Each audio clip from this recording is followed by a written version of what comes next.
Okay, my students and I are studying histograms, and this demonstration that we're going to be doing today is going to show how to create a histogram.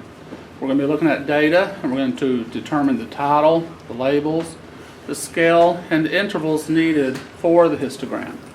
And then we will interpret data using the histogram that we have created. Now, I have students in the classroom, and as I work this out step by step, they're going to follow right along with me, just like following a recipe. And they're going to be hopefully correcting errors if they have any already, or hopefully a lot of them will see confirmation that what they did was correct. Now, let us look at the situation that we have here. It says here that we need to create a histogram on graph paper to display the data. And what the data, and I cut this off, I shouldn't have, I guess. It says that a printing company tracks how many days one black ink cartridge lasts in home printers. So I'm going to go ahead and put that part here. I don't know why I cut that off, I just did. But anyhow, that's our setup. So these values that we have represent the days that a black ink cartridge lasted in a home printer. And when I look at this, I see that one of the printers, it went dry after 31 days. And another printer went, looks like 836 days before it ran out. And that's pretty amazing. I mean, that's like 2 years and something. You know, 2.5 years maybe, that cartridge didn't have to be changed. Now, I have a student getting ready to go home, so I'm going to go ahead and give her the homework assignment. Let me go ahead and do that real fast. And that's primarily why I do these videos. I do these videos because they can help students when they're doing their homework. And this way, this child, even though she's not going to be present while I go over this example, she can watch it on YouTube tonight, and she will be able to get a good score on her homework. Now, the first thing I need to do is create a histogram on graph paper to display the data. Well, to create that histogram, I want to figure out what's my scale and my intervals. I mean, if I've got a low of 31 and a high of 836, then my scale is going to be a pretty good size scale. And what I would do in this case is I would go from 0 to 900, or very close to 900. Not exactly 900, I'll explain that in just a moment. When I look at this one, I'm thinking I'm going to have an interval of perhaps 0 to 99. And I'm going to go ahead and do this. This is not for my actual histogram right now. What I'm doing here, I'm going to put tally marks here to tell me what my frequency needs to be. So I've got 0 to 99, 100 to 199. And I want to explain this too. The reason I'm starting 0 to 99, I stop at 99, that's going to be 100. That has an interval of 100. I mean, we're not doing a subtraction problem here. We're not saying 99 subtract 0 equals 99. If you count that 0, you got 100 here, an interval of 100. So I want to make sure that my intervals are all even. I'm not going to say 0 to 99 and then 100 to 300. You're not going to do that. You want them to have intervals that are the same. So if I start with 100 and go to 199, then that's going to also be an interval of 100. I'm just going to work my way all the way up to 899. So here I go. 200 to 299. And if you don't write these small, you're going to wind up running out of space. Then you have to have start another row. And I don't want to do that. So I'm going to kind of write a little bit small if I can. Do any of my students have any questions for me at this point? Okay, me. I heard somebody say me. What's your question? Is it okay if you do the histogram from 1 to 100? Okay, if you do it from 1 to 100, Did you go then 101 to 200? Yeah. Well, as long as your intervals are the same, that would be fine. That would be fine. I just like to start at 0 because the y-axis on this histogram we're going to have, I can butt up right up against it. So that's just, that's just me. But I mean, you can still butt up against it, I guess, even if you start with 1 to 100, or if you started out, 300 to 399, you can still butt up against that, I guess. I've seen that. Okay, so here I have my intervals. I have my intervals. I have my scale. Now let's go ahead and figure out how many data points is going to go under each of those intervals. I mean, what's going to be the frequency here? And so I use tally marks for this. So I start with 123, and I'll put that a tally mark here between 100 and 199, and I'll check it off, meaning I have used it. I've used it. So I'll just go ahead and do this part very quickly. You can work along with me if you like.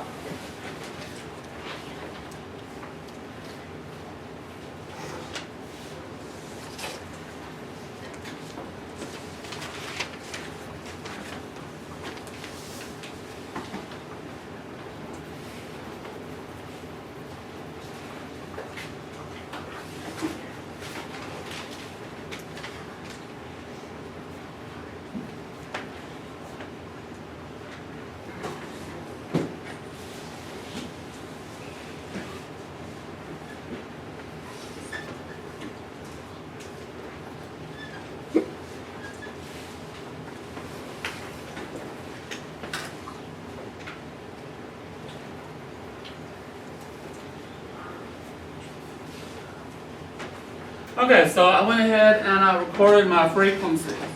Now, boys and girls, let me ask you a question. I did not have any data points that fell between 700 and 799. Is it appropriate to skip that interval on my histogram? No. Very good, Carissa. I still have to have a place for it. It just will show no data for that. Okay, now all I have to do is just do my histogram. So what I'm going to do before I start drawing it on out is I want to see what is my greatest frequency. What is the greatest frequency that you see on my tally marks there? All right, sweet little Ryan. 100 to 199. Okay, that's an interval, not a frequency. 5. If you'll look here, under 100 to 199, I have 5. So how many lines am I going to have to worry about when I do my histogram? I have to have at least 5. Now I will put 6 in there just because it'll give me a little bit of space and it'll look nice and neat. But I have to have at least 5. So I would not, usually it says use graph paper for these. I would not use graph paper. I would use line paper because those lines make it very nice and neat. They do. Alright, so here's what I'm going to do. I'm going to take my ruler. And I'll have that handy. First, let me say this is where I'm going to have my 6th line, okay? So that'll be my 6th line. So here would be 5, 4, 3, 2, 1, 0. So I know it's going to be right about here on this line here. And I have 9 intervals. I have 1, 2, 3, 4, 5, 6, 7, 8, 9. 9 intervals. I can't get 9 inches on my paper. I can get 8. But I cannot get 9. So what would be a good measurement so I have a nice neat histogram? What do you think, Carissa? Every half inch. Every half inch, excellent, exactly. So half of 9, or 1/2 times 9, is 4.5. And 4.5 is right here, so I'm going to go ahead and make my line 4.5 inches. 4.5 inches, I think I'm a little bit long there. So I have 4.5 inches. Now I'm going to make a little notch at every half inch. Okay, everybody work with me now. So here will be a half inch, a half inch, a half. Every half inch, children. And it's really easy because the half inch, the 1/4 inches are a little bit long, then you got the half inch. Okay, so I've got all that. Now, I'm going to go ahead and label this side. Label this side. Well, well, I'll label the bottom, then I'll label that side. Make these notches a little bit longer. So my x-axis, I'm going to say here, we're going to have 0 to 99. 0 to 99. And here, it'll be 100 to 199. Now, children, did you notice how, because of space limitations, I had to do it like that? It's okay. For space limitations, do it like that if you need to. You want this to be nice and neat. One of the benefits of a histogram or any chart or graph or anything like that is to show data, to show it in a way it's easily read and understood. And so if it's very messy or crammed in there, it's going to be hard to understand it. So I'm going to keep filling these in.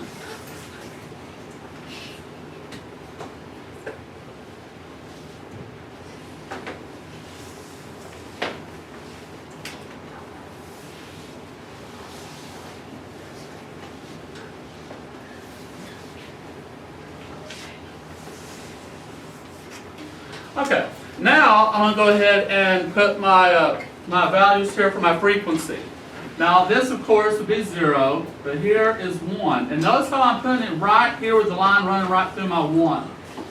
And 2, 3, 4, 5, I'm going to put a 6 right there. I know I'm not going to go all the way up to 6, but it's there if well, it's there. And it'll make everything look nice and neat.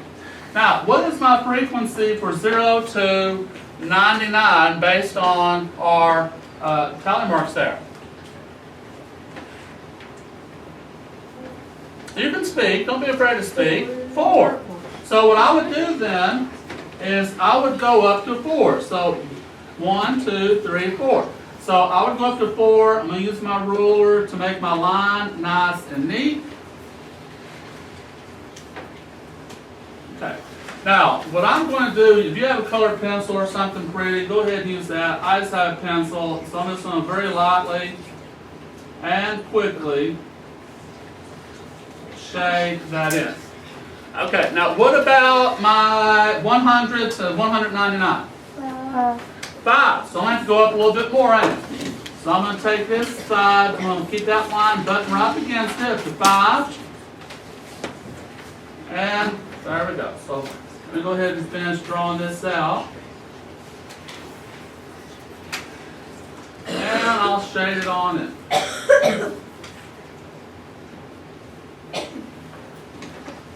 Okay, how many for 200 to 299, children? 3. 3. All right, I'll just go up to 3. I'm going to use a different straight edge, something easier to maneuver.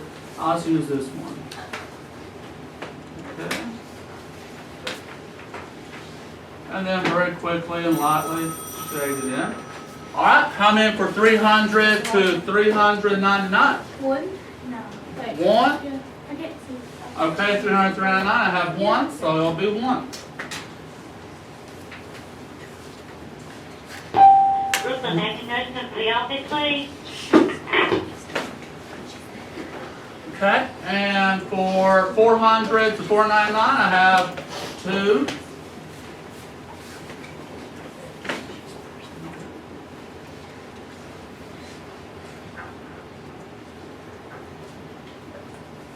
And for 500 to 599, we also have 2.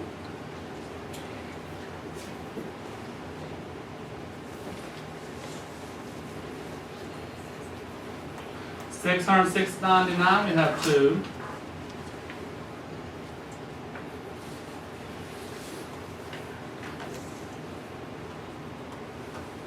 $779, I have nothing, so I'm just going to leave it blank. And then 800 to 899, we have 1.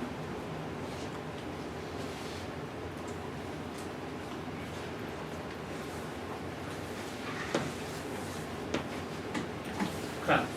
Now, one of the things that I have to do is come up with labels. So what does this data here on the bottom indicate? What does that stand for at 0 to 99 or 100 to 199? All right, sweet, lovable, random. It stands for how many numbers are in between those two. I want to know what am I going to write on this label. How am I going to label this? And I don't think what you told me is an appropriate label for that. All right, Carissa? Number of days. Number of days. Yes, number days. So that's going to be my label there. Now here with this 1, 2, 3, 4, 5, 6, with that part, what does that stand for? I mean, what does that 4 that falls between 0 to 99, what does that stand for? What does that stand for, Carissa? The number of home printers. Say it again. The number of home printers. Well, the number of cartridges, that, you know, the number of home printers, number of cartridges, so that's what I'll put here. Number of cartridges. Now, I had a child, they got confused by this morning. We worked on the same thing. They said, hold on, Mr. Hall. I thought it was only talking about 1 cartridge per person or whatever. Well, yes, but it turns out 4 cartridges died out within that 0 to 99 days. So that does represent 4 individual cartridges. It's not like somebody had 4 cartridges over the course of 99 days. That is 4 individual cartridges that were used up. Another thing I want to point out that makes this different from a lot of bar graphs is they're touching, aren't they? These ranges are touching. I mean, that's just how it is. You will have your bars and your histogram touching because where one range stops, like here 99, another one picks up with 100. So they will be butted up right against each other. Okay, before we move on, what would be a good title for this? Think back to our original question. Our original question said, a printing company tracks how many days 1 black ink cartridge lasts in home printers. So what do you think would be a good title for this? I think we could restate that question almost, or that problem situation into a title. What do you think, Carissa? How many days one black ink cartridge lasts? Okay. Okay, let me change this slightly on you. How about we just say days, black ink cartridges,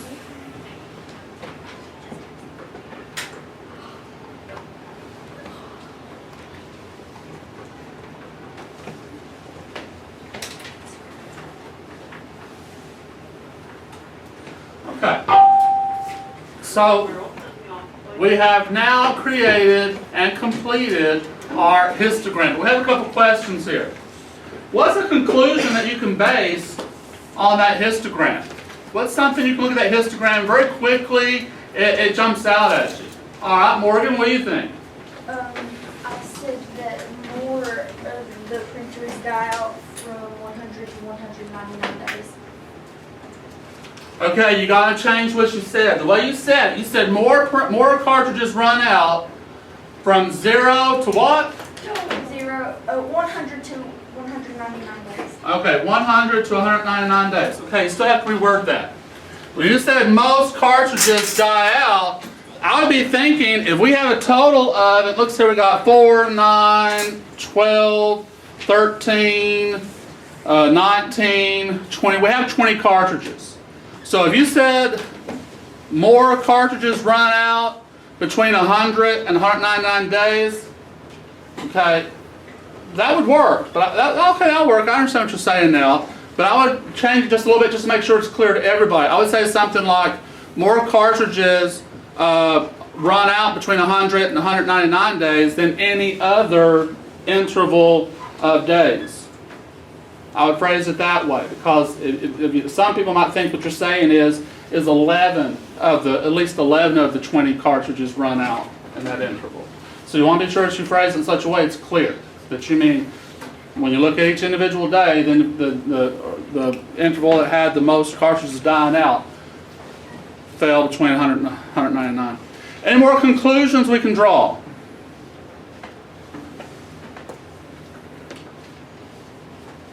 Okay, we're a lively bunch today.